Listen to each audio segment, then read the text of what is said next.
Genesis, Looking for Someone Else. Changes in the band, summer 1970. Mid-1970s, exciting times for Genesis. Many decisions and personnel changes were made that would ultimately have a decisive impact on the entire future of the band. What you watch and hear here is told from the perspective of the protagonists. This may not always coincide with the memories of other people involved, but it is told as the individuals remember it. Sometimes a memory can shape a person's life, while the others involved may have long since forgotten the incident. Loosely based on Phil Collins from his book, Not Dead Yet. England, mid-1970, exciting times. Phil Collins would later say this when he spoke about joining Genesis. These were indeed eventful times for Genesis, which began on July 18, 1970 in Haywards Heath, and came to an end in January 1971. Trees to keep you warm. Anthony Phillips and John Mayhew. It was a sweltering day in southern England. 5 young men had just finished their concert at the Sussex Hall in Haywards Heath, when afterwards their guitarist declared his official departure from the band. However, he had already decided to leave a few weeks earlier. An everyday occurrence in the music business, one might think. But for the then still relatively unknown band Genesis, it was a profound turning point. Anthony Phillips, the guitarist and founding member of Genesis, was plagued by stage fright and says, "For me, when the band went on the road, things began to go wrong, and I think I realized at that point that this just wasn't the life for me." The fact that we all lived together in the same cottage probably didn't help after a while. It was great fun in an idealistic way, but actually not terribly sensible for people getting on. I just found that the pressure of the whole thing got to me after a while, as we had all these gigs where agents were coming along, and I thought, I'm not sure I can deal with this. At this point, Genesis was on the verge of disbanding, which shows how important Ant was to the group. On the way back from Haywards Heath, however, Peter Gabriel and Mike Rutherford argued in favor of continuing without Anthony Phillips. Tony Banks agreed, but he wanted to find a new drummer who was more creative and had more fire than John Mayhew, their current drummer. And so it was that a short time later, the band asked John to leave Genesis. Things picked up speed when the following advertisement by Tony Stratton Smith appeared in Melody Maker on August 1st, 1970. Tony Stratton Smith is looking for a 12-string guitarist who can also play lead, plus drummer, sensitive to acoustic music. Phil Collins. The 19-year-old Philip David Charles Phil Collins, who according to himself, bought the latest music magazines from his newsagent every Thursday, although dated each Saturday. The music press went on sale a few days earlier, editor's note, here on July 30th, 1970, was still playing with Flaming Youth at the time. However, he was always on the lookout for new jobs, and so the framed advert caught his eye. As he felt that he was the ideal candidate and also knew Tony Stratton Smith, he went to the Marquee Club in London the next evening, Friday, July 31st, 1970, to meet him there. When asked who the band was, he replied that they were called Genesis and that Phil would have to get in touch with these guys himself. In fact, Phil rang Peter Gabriel and brought himself and his friend from Flaming Youth, Ronnie Carroll, into the conversation. And so they were invited to audition at Peter Gabriel's parents' house. At this point, our schedule differs from the one often described. We believe that the audition did not take place a week later, on 8 or August 9th, but on the weekend after Melody Maker was available, so either 1 or August 2nd. The other dates will prove this. Armando Gallo's book, I Know What I Like, contains a list of the drummers invited to the audition. The entry for Phil Collins contains his telephone number, the make of his drum kit, Gretsch, and the notations Seitei or Sun Afternoon, and plus guitarist for Ronnie Carroll, editor's note. How this audition took place is well known. However, The entry in Phil Collins' diary is less well known. There he wrote on August 4th, 1970, "Got job with Genesis." This in turn proves that the audition must have taken place on the Saturday or Sunday before August 4th. Even though Collins writes in his book, Not Dead Yet, that the audition took place a week later and that he claims to have received Peter Gabriel's call on August 8th. However, we do not consider this version to be plausible in terms of timing, as a look at the 1970 calendar and the progression of the story shows. Ronnie Carroll, however, did not get the job as guitarist, but he was to play a small role in Genesis once again. A few days later, before Genesis could resume their work, Phil Collins signed a contract with Charisma for £10 a week. Tony Banks, Peter Gabriel, and Mike Rutherford then went on a 2-week holiday. Entry into 4 of them began rehearsals on August 24th in an old building in Farnham called the Maltings. During this time, Phil stayed temporarily with Mike's parents. On October 2nd, 1970, Phil Collins played his first concert as the new drummer with Genesis. It took place at Medway Technical College in Chatham.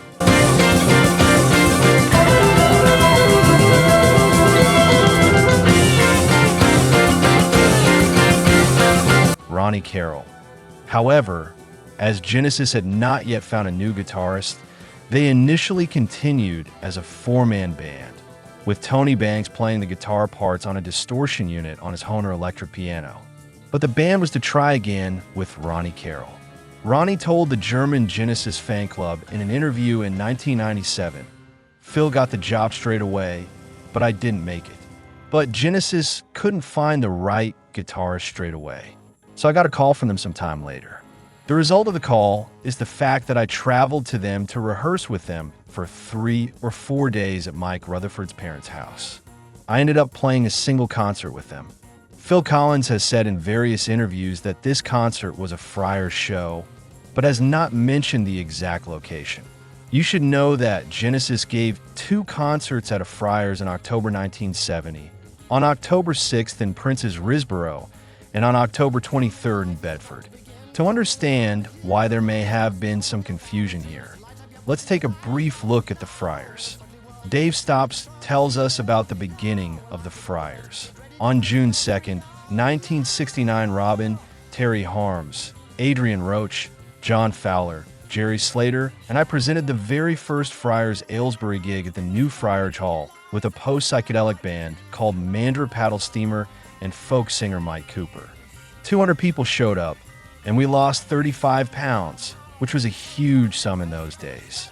The next week we presented the Pill plus Pretty Things, and the third week free. And things started to pick up.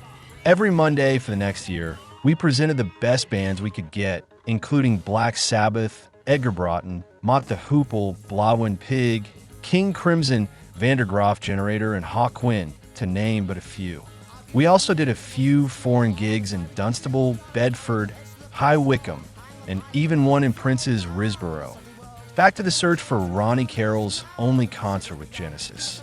In an interview with Phil Collins about the Genesis Archive 1967 to 75 box set, he finally specifies the location and names the Friars in Prince's Risborough. Is this the final proof? Apparently not. For his book Inside and Out, see review here, Robin Platts managed to interview Mick Barnard, the guitarist who played with Genesis for a short time, and a session guitarist called Kim Shaheen for the first time. Thanks to Robin Platts, Mario Giametti from Dusk was later able to speak to both of them. In February 2002, the 2 remarkable interviews were published in his Italian magazine. Letter from October 28, 1970, Peter Gabriel to Kim Shaheen. One thing in advance, Kim Shaheen never played a concert with Genesis, but a letter from Peter Gabriel to Kim reflects the urgent search for a guitarist. In it, Gabriel writes on October 28, 1970, among other things, "We have not yet had the opportunity to work on your songs, as we have been preparing the members for live performance as a 4-piece, but I hope they will simmer down once we are ready for the road again. All of us are feeling the need for a guitarist. even in the new numbers we are writing, so I hope you will let us know soon what your plans are. We are still looking for someone amongst the people over here, but as yet no one special has turned up.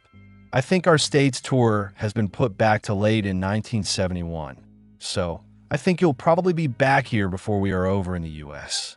All the best, Peter Gabriel and the others. However, the interview with Mick Barnard is even more revealing. He tells us, for example, Dave Stops, editor's note, introduced me to Genesis. The first time I saw them was at the British Legion Club in my town, Prince's Risborough. He lived there, editor's note. There was also the drummer Phil Collins, who had just joined them. They were really a great band, even though there were only 4 of them. Barnard is further quoted in Robin Platt's book Inside and Out. I went and checked out the guitarist that was sitting in prior to me joining, Ronnie Carroll, over at Cambridge Corn Exchange. Asked about this in an interview with Mario Giametti in Dusk, Mick's answer was slightly different. That's correct. The next gig they did, I went over to Cambridge to see the guitarist they had at the time. They were trying him out. I think he was from Phil Collins' band. Ronnie Carroll, that's right. That's when I suppose I realized that perhaps I could do as well. To be really truthful, honest, it wasn't really the music that I was into. But I did like them very much at the local British Legion. Very dynamic, very forceful, and excellent sound. They had no guitarist at that time. The contradictory statements by Phil Collins and Mick Barnard cannot be conclusively clarified at present. According to their itinerary, a concert was planned for October 16th in Cambridge, but we have not found an advert for the Corn Exchange on that date. However, it is mentioned in various tour date listings that the band played at the Rec Cinema as a support act for Matthew Southern Comfort. Matthew Southern Comfort were a band who, like Genesis, had also appeared on the BBC's Disco 2 program and also had a #1 hit with their single Woodstock in November 1970. We have 2 adverts for Matthew Southern Comfort at the new Rec Cinema, but unfortunately, without any mention of Genesis, which is no proof as to whether Genesis played there that day or not. However, there's no doubt that Ronnie Carroll only played 1 concert with Genesis, most probably in the short period from October 7th to October 17th, 1970. The rest of the story will explain this.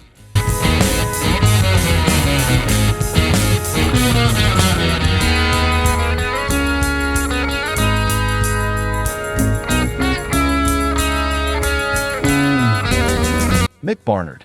Genesis were still traveling as a 4-man band and were still looking for a suitable guitarist. So it was very convenient that Dave Stops introduced them to someone.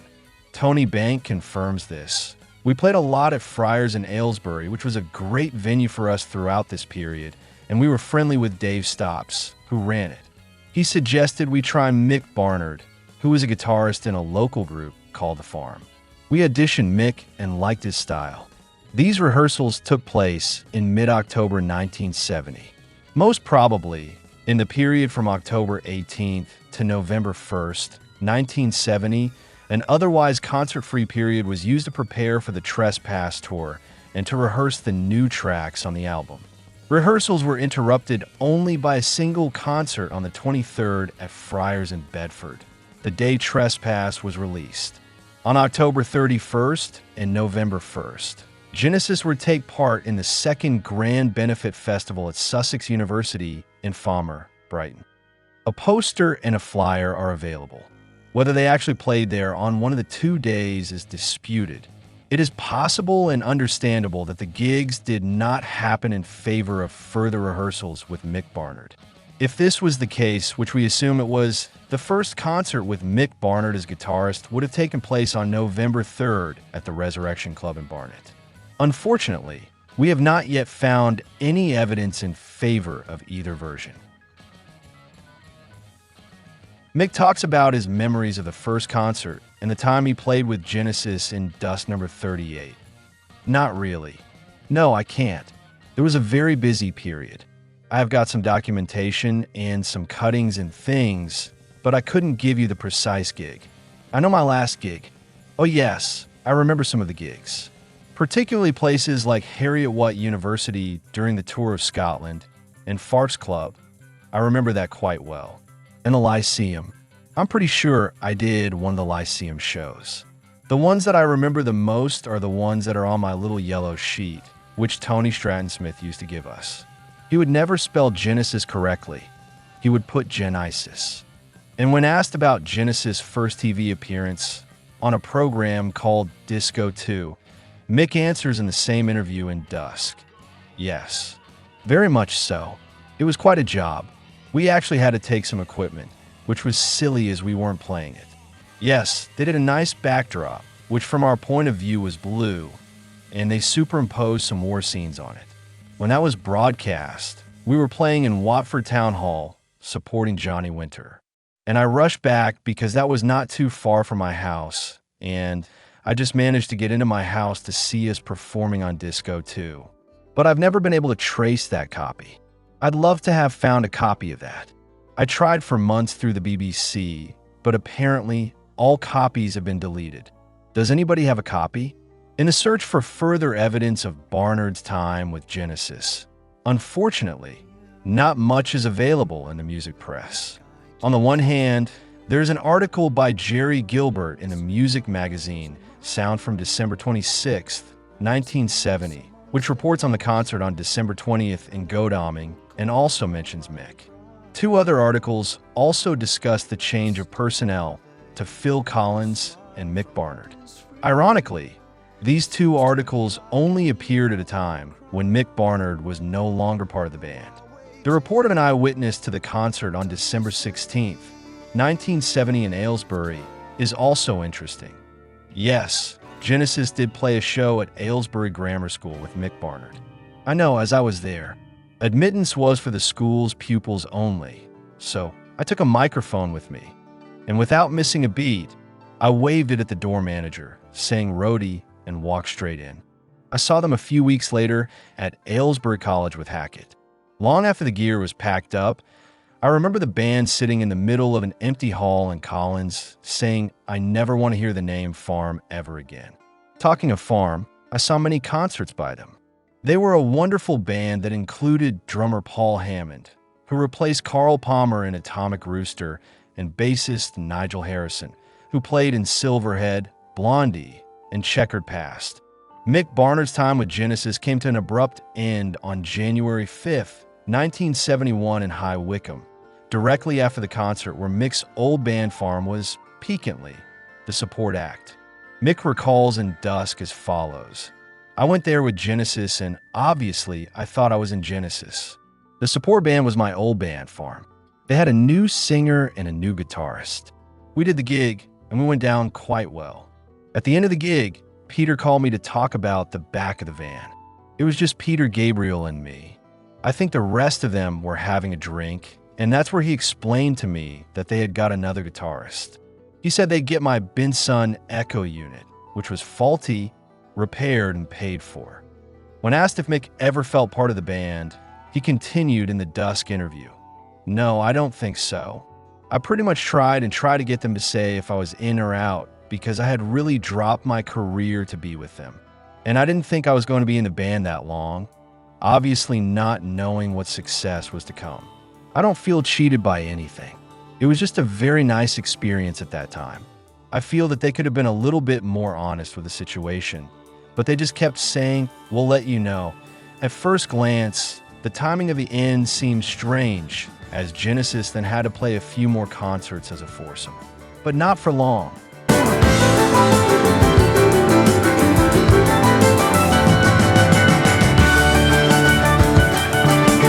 Steve Hackett. 4 or 5 years after leaving school, 20-year-old Stephen Richard Steve Hackett placed an advert in the music magazine Melody Maker, which initially read, "Blues guitarist, harmonica player seeks work." As he became acquainted with new, innovative music, his taste and interest in music expanded. Hackett was fascinated by the variety of possibilities. Melody Maker, December 12, 1970. In 1970, the famous advertisement in the Melody Maker of December 12th read, "Imaginative guitarist. Writer seeks involvement with receptive musicians determined to strive beyond existing stagnant musical forms. Steve Hackett says, "It was a bold statement suggesting high expectations of both myself and anyone I was to work with, but it must have had the right tone, as it attracted the attention of another like-minded idealist." And indeed, the like-minded idealist became aware of the advert. Steve writes in his book, A Genesis in My Bed, "It was one of those gray late autumn days when I was back in my bedroom practicing guitar licks, after helping Mom to take stuff out to the bin in the yard and dreaming of a rosy, distant future when the phone rang. Hello, my name is Peter Gabriel. I've just read your ad." Banks and Gabriel initiated an informal audition at Hackett's family home in the Victoria area of London, a flat far removed from the leafy climes of Surrey. Steve remembers it. "I hurtled through some pieces for Pete and Tony alone, and with my brother John on things written for guitar and flute. I could also play a bit of blues with my harmonica whilst John strummed along. One of the numbers we touched on, The Hermit, was to appear later on Voyage of the Acolyte. I played both electric and acoustic guitar, and it helped that I also played 12-string. My love of all three kinds of guitar put me in very good standing with the guys. I think they liked my eclectic approach and my interest in all styles of music. Had I realized I was competing with about 40 other guitarists, I would have been a lot more nervous." Before Steve Hackett joined Genesis, he saw them at the Lyceum on December 28, 1970, with Mick Barnard at one of his last shows with Genesis. Before I joined Genesis, I saw them at the Lyceum. I was impressed, and I was aware I had a lot to learn to keep up with them, but I was aware there were ideas I could give them. The first rehearsal with the band took place in West Hampstead. Hackett realized that he not only had to learn the songs, but also the Genesis jargon. They had their own language and shared experiences that seemed foreign to him. He says of these impressions, "They had an air of reserve too, which often left me wondering what they were thinking.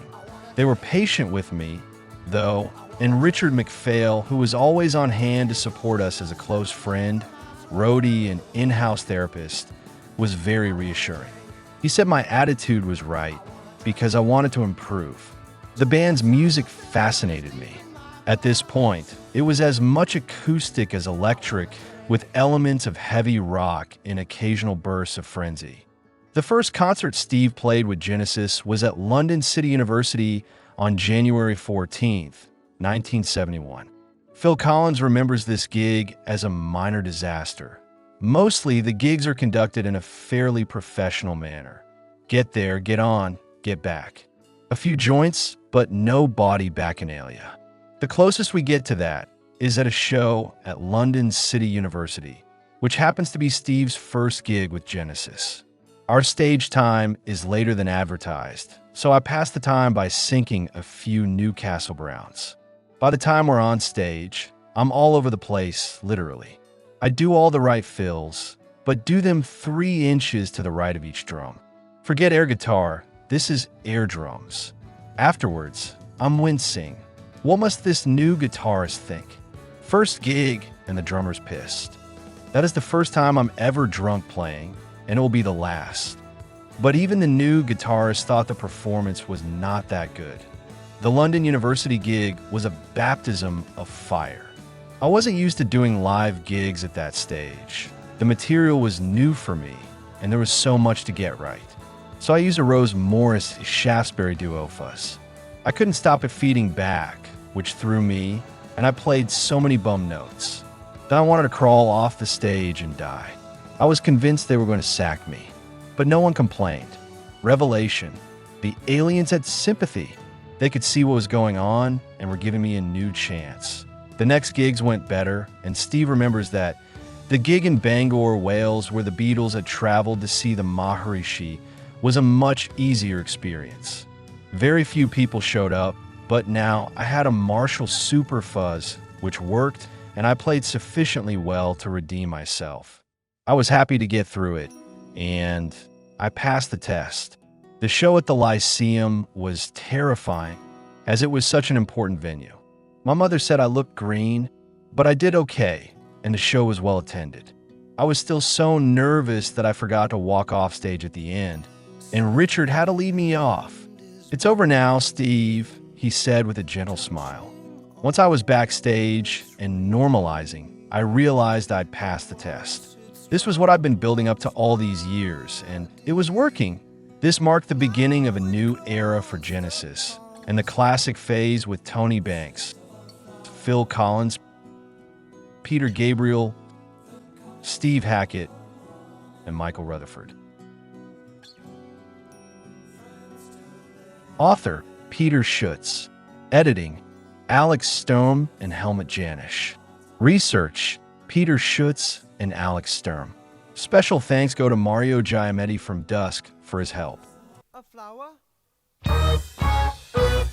If you go down to Willow Farm to look for butterflies, flutterbugs, gutterflies, open your eyes. It's full of surprise. Everyone lies like the fox on the rocks. And the musical box.